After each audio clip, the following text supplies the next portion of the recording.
Yeah, welcome to the dojo, baby, man. Have no fear, TyKwonDoe is here, man. Listen, we just hit 260,000 subscribers, 260K pack in the air, and guess what?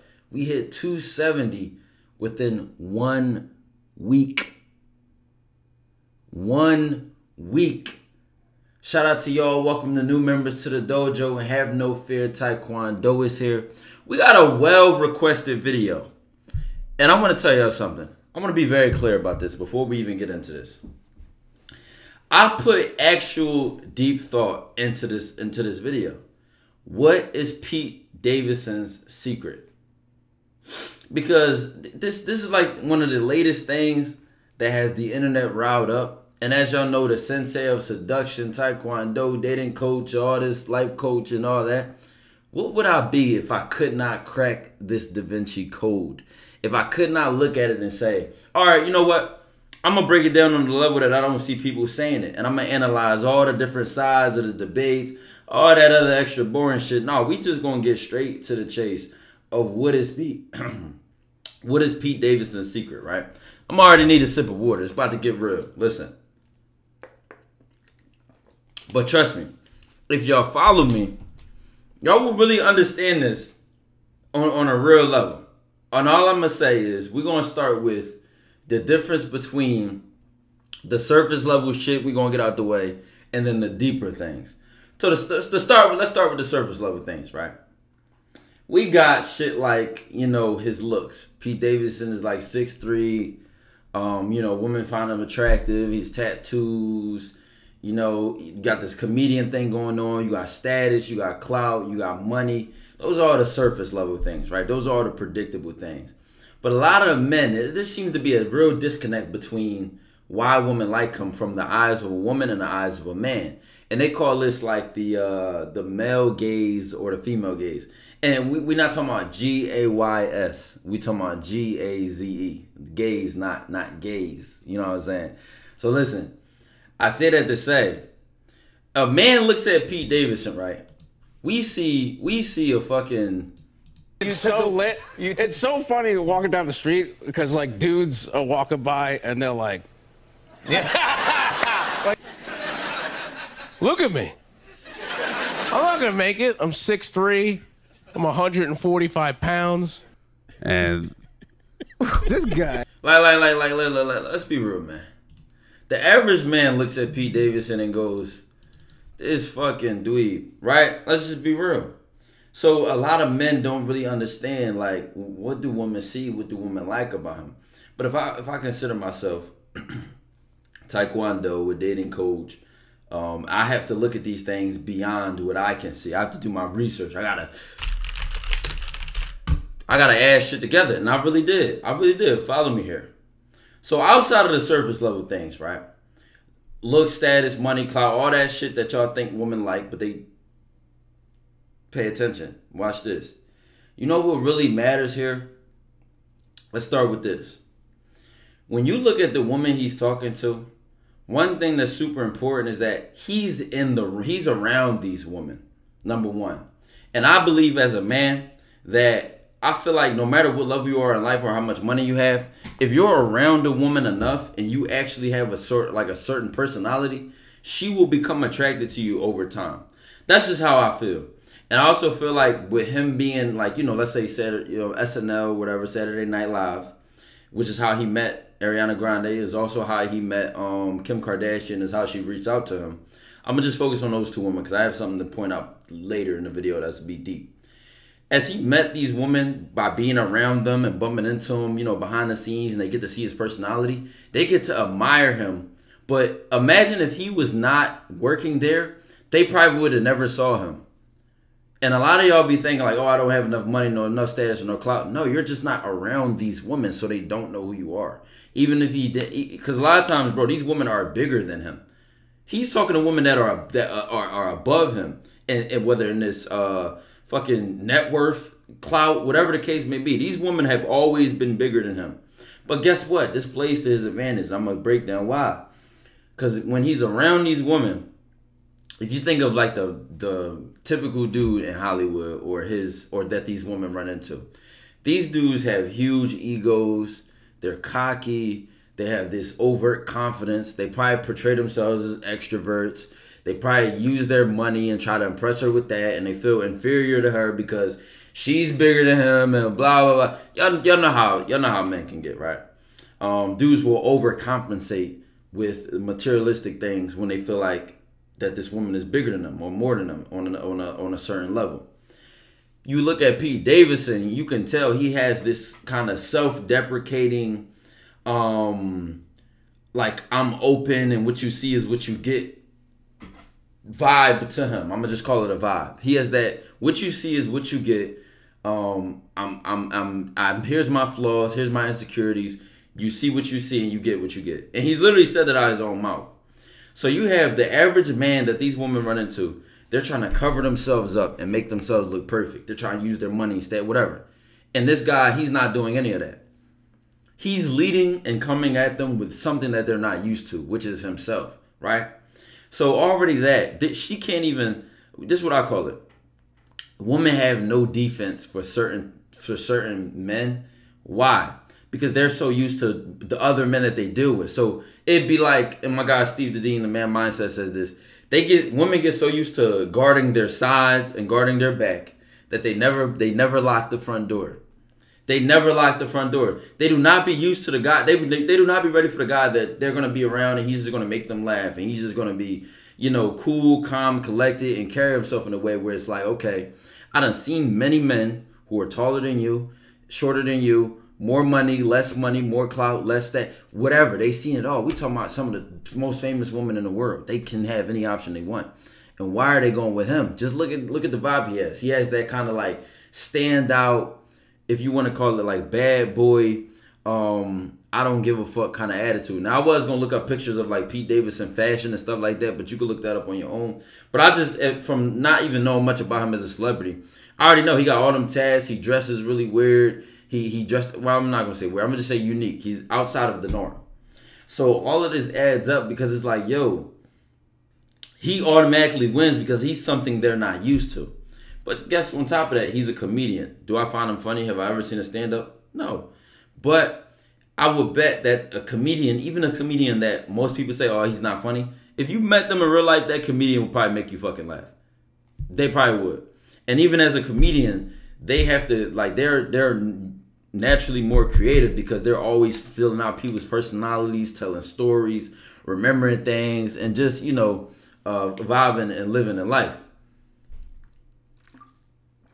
Now, what don't guys understand about this? Guys are fucked up because they're only it seems like this is happening more now than ever. People only have 4 ways of understanding a woman's attraction, which is status, money, looks, and you would add, like, looks, I mean like face, but like then you got the physical body. So if a man, if these are only the 4 things that men now understand women like, they don't understand seduction, they don't understand charm, charisma, mouthpiece, they don't understand her indirectly falling in love with you by seeing how you treat other people. They don't understand a woman can sit here and say, damn, what cologne is that? And you could be a mid-looking guy, kind of ugly, whatever. Your cologne is nice. Your clothes are clean. I'm not talking about expensive, but they're clean. Your shoes are fresh, and you dress nicely. Or guess what? I'm even go beyond that. Listen. I was getting the most women in my life when I had a job. When I was literally at work, working behind the cash register in uniform, and just sitting there, hey, how you doing? She might be the customer. I might be walking through the mall after the shift or on break, or in the break room flirting or doing whatever I'm doing. But it had nothing to do with my uniform, with how much muscles I had. Now, mind you, I'm one of the guys that believes I love physical fitness, right? And I believe that, you do get your body right. You do take care of yourself. That does something to your confidence. But that's not the end all be all. It's not the end all be all. And they won't just drop fucking head over heels with you. Not all of them. Because I always like a woman that's challenging. So they're not going to just drop over you because you can bench press 500 pounds, my boy. It just don't work like that all the time. You will get more. They will find you attractive. You'll meet women through it. But then you become a one-trick pony. I feel like when you manage your game off of who you are, you could have a bad day, a good day. You could be in a uniform. You could have no clothes on. They're going to like you regardless. But let's keep going. Let's keep going, right? Here go the deep shit. Here go the deeper shit that when I was like really looking at Pete Davidson and I was really like we play this, we just look at one random more. Yeah, no, I mean, sure, we could do that. I don't understand. Like we look at Pete Davidson, right? Right? I wanted to look deeper into it. What did I find? Now, let's get the easier one to explain out the way first. Already, when you have this level of life where, you know, appearances, reputation, status, and all that comes into play, and this even happens on a smaller level, right? Women will compete through him. And what do I mean by that? What I mean is, after he talked to Ariana Grande, his stock went up. One of these clips is literally of... I'm gonna find it. Literally in the beginning. Watch this. Suicide note. He's like... You know we love her so much. And I love you too. Watch this. Watch this. You did. Thank you. Thanks. You know we love her so much. And I love you too. I feel like I won a contest. Now you know that you didn't have to get engaged to Ariana Grande to come on our show. But I did though. That's the part I wanted to show y'all about how, like, oh, you know, you didn't have to get engaged to Ariana Grande to come on our show, but I did. So basically, like, I was just gonna point out this part that his stock went up as soon as he started talking to Ariana Grande. But guess what this also pulled into? Now women are gonna start competing through him. He's not messing with her anymore. Now they're gonna get their stock up by saying, let me throw myself at him. Let me if I can get him, right? I now must be on the same level as Ariana Grande because I've messed with her ex. You see what I'm saying? So it's like they're gonna try to skip levels in status by messing with this guy, even if they don't even really fuck with him. Even if they don't really find him attractive, you know, they don't really look at him like, oh, he's really knocked out of the water, because of the perception of him being great now. Because of this perception that, oh, he used to talk to Ariana Grande, he used to talk to Kim Kardashian, he used to talk to this girl. Now all these women are gonna sit here and say, oh well, I want parts of that.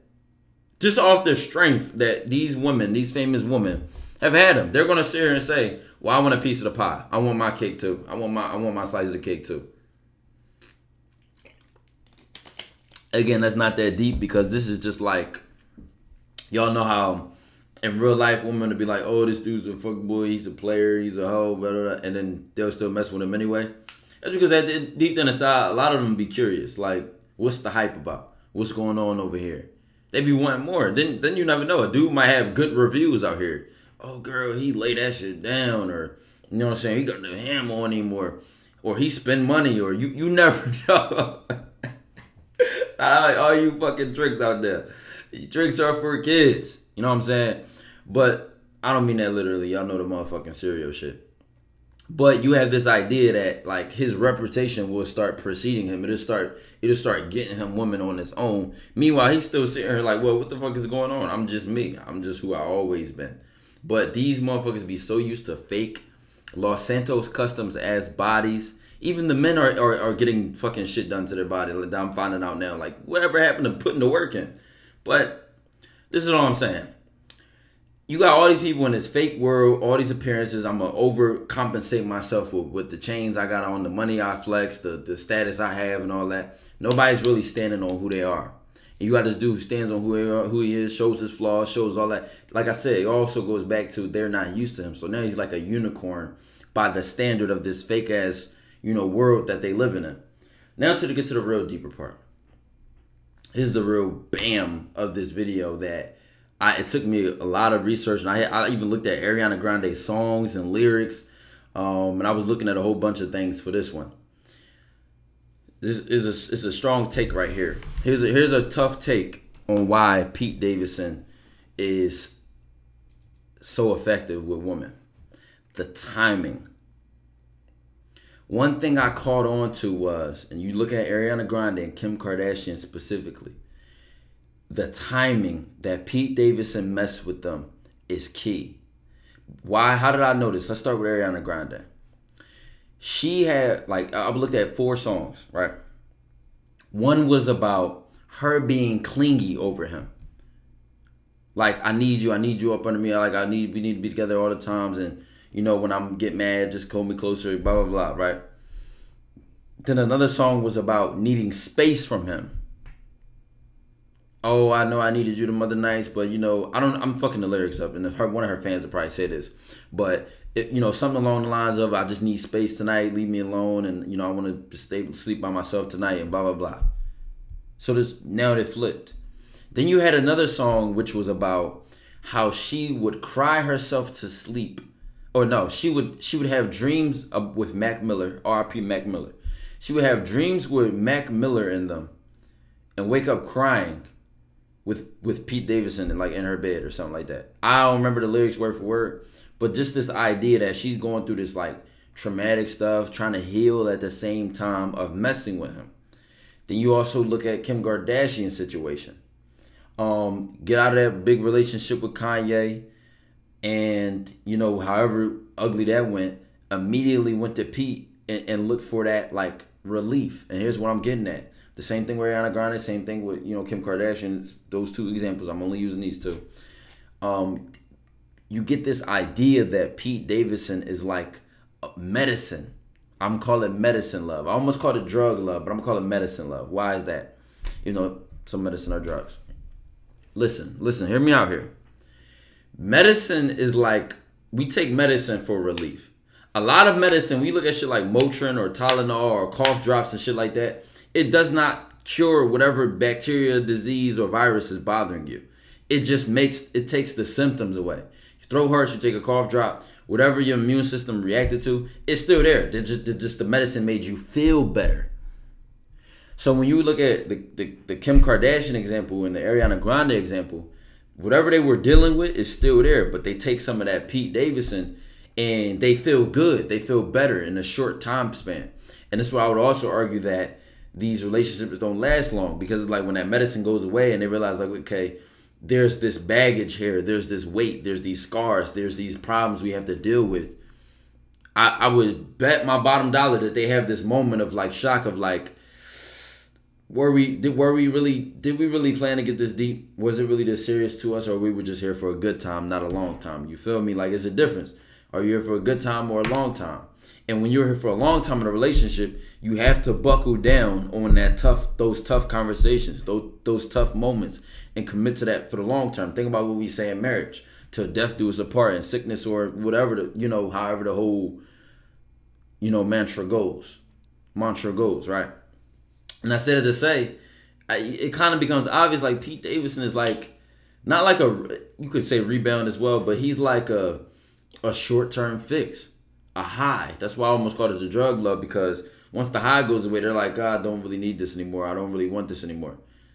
You know what I'm saying? And again, that's just a deeper, more analytical take. I could be wrong. I could be right. But I'm always be real. And that's TyKwonDoe, DOJO to the moon, to Saturn, that we leave in the solar system. The limps won't even know we exist. Beat.